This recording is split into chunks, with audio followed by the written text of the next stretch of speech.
10ನೇ ತಾರೀಕು ಗುರುವಾರ ಅಮ್ಮನವರ ಆದೇಶ ಪ್ರಕಾರ ಕೋಟಿ ಜಪಯಜ್ಞ ನಡೀತಾ ಇದೆ.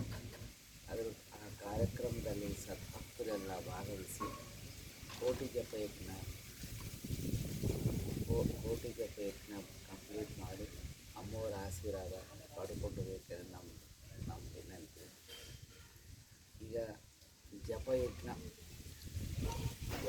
ಮಾಡಿದ್ರೆ ಏನಾಗ್ತದೆ ಅನ್ನೋದು ಎಲ್ಲರಿಗೂ ಒಂದು ವಿಚಾರ. ಇನ್ನು ಜಪಯಜ್ಞ ಮಾಡ್ತಾ ಇದ್ದರೆ ಏನಾಗ್ತದೆ, ಮನಸ್ಸು ಸ್ವಚ್ಛ ಆಗ್ತದೆ. ಮನಸ್ಸು ಸ್ವಚ್ಛಾಗಿ ಕೆಟ್ಟ ವಿಚಾರಗಳು ದೂರ ಆಗ್ತದೆ. ಅದ್ರ ಬಗ್ಗೆ ಜಪ ಮಾಡಬೇಕು ಅನ್ನೋ ಮೂರು ಅಂತಾರೆ. ಯಾವಾಗ ಎಲ್ಲ ಗೊತ್ತಿರ್ಬೋದು. ಪ್ರತಿದಿನ ಇವತ್ತು ಒಂದು ದಿನ ಅಲ್ಲ, ಪ್ರತಿ ದಿವಸ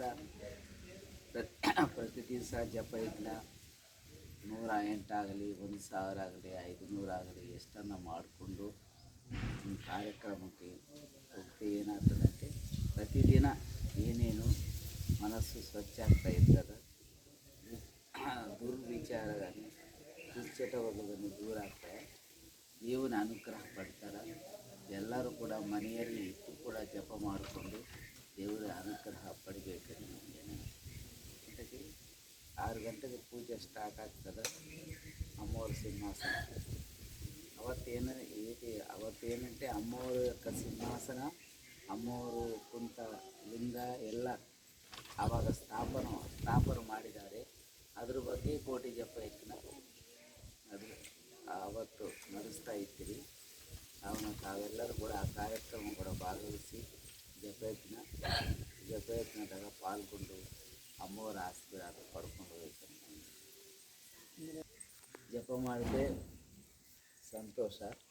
ಯಾರ್ಯಾರಿಗೆ ಬರಲಿಕ್ಕೆ ಆಗಲ್ಲ ಅವರು ಮನೆಯೆಲ್ಲ ಮಾಡಿ ಇಲ್ಲಿ ತಿಳಿಸ್ಬೇಕಾಗ್ತದೆ. 5 ಗಂಟೆ ಒಳಗನೆ ತಿಳಿಸ್ಬೇಕಾಗ್ತದೆ. ಆದೇಶం ప్రకారం ఈ నెల 10వ తారీఖు గురువారం నాడు ఉదయం 8 గంటలకు కోటి జప యజ్ఞము ప్రారంభమవుతుంది. కావున సద్భక్తులందరూ కూడా జ్ఞానగుండి క్షేత్రానికి వచ్చి ఈ యొక్క జపయజ్ఞంలో పాల్గొని ఆ కోటి జపయజ్ఞం కంప్లీట్ చేసి అమ్మగారి ఆశీర్వాదం పొందాలని మా యొక్క మనవి. కావున కల్లా ఉదయాన్నే 8 గంటలకు ఇక్కడికి వచ్చి సాయంత్రం 5 గంటలకు ఈ కార్యక్రమంలో పాల్గొని జపయజ్ఞము చేసుకోవాలి. జపం చేస్తే ఏమవుతుందంటే మనస్సు స్వచ్ఛమవుతుంది.